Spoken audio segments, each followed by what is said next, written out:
Lung cancer kills more people each year in the United States than breast, colon, and prostate cancers combined. It's the deadliest cancer.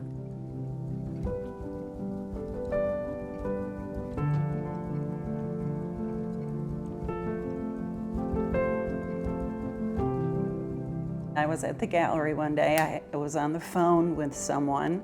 I coughed, I covered my mouth, and I pulled my hand back and opened it up, and it was full of blood.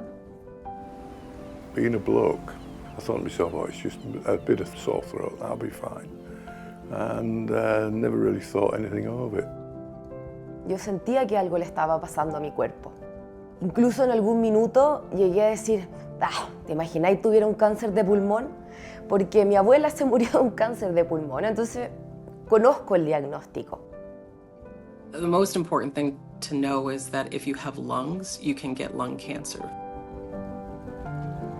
So, do we want to go around? Having lung cancer, I did feel like it was my fault. And to a certain extent it was, because I was the one that made the choice to smoke. You didn't know how much it was addictive until you see people who have gone through the same thing Nancy went, or worse, and they're still smoking. I'm sure that people go, well, he was a smoker, so, you know, what do you expect?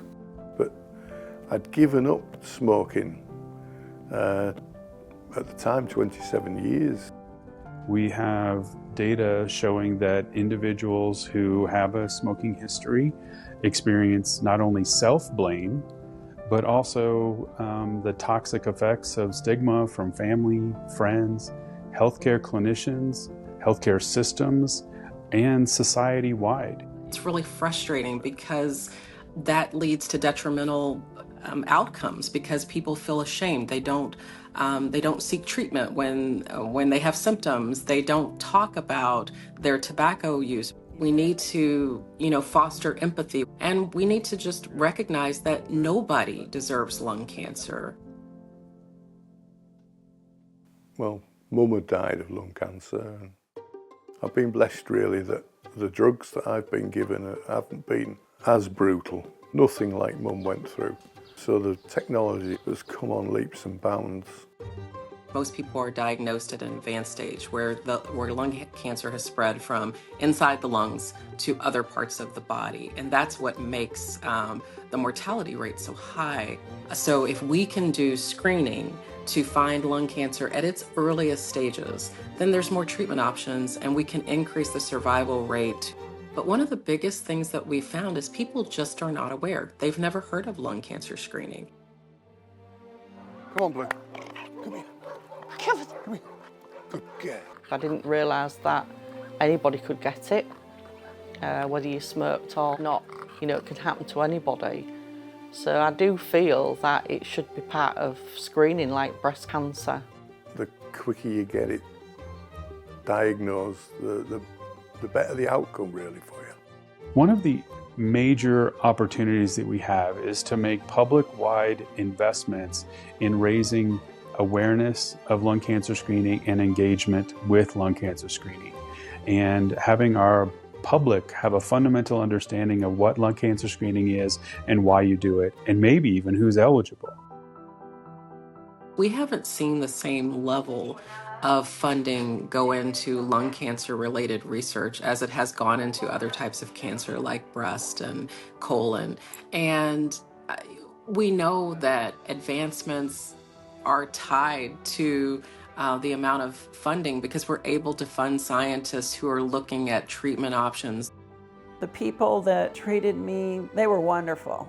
And so I made my mind up that I was going to do something to help raise money. Sam and I ended up going up on Capitol Hill a couple of times and speaking to the senators. She was going to try to raise $1 million. I'm sure she raised well more than that. She was the poster child around here of lung cancer. The innovations in care across the lung cancer care continuum give me tremendous hope. It's a time of excitement and enthusiasm toward better outcomes for people, better outcomes for communities, and better outcomes for public health. We can totally change the trajectory of someone being diagnosed, someone who's thinking about getting a scan to be screened, someone who maybe had a cough, they were thinking about going to get checked out but maybe hesitated. We can totally change that narrative around such a deadly disease and infuse hope. Hola, mi amor. Me propuse cambiar mi vida, que valga la pena para mí y para la gente que quiero. En eso me enfoco todos los días. It's a battle. Sometimes I'm sat there on the rowing machine and I think, why am I doing this? And I think the reason you're doing this is to prolong your life and be here for a little bit longer.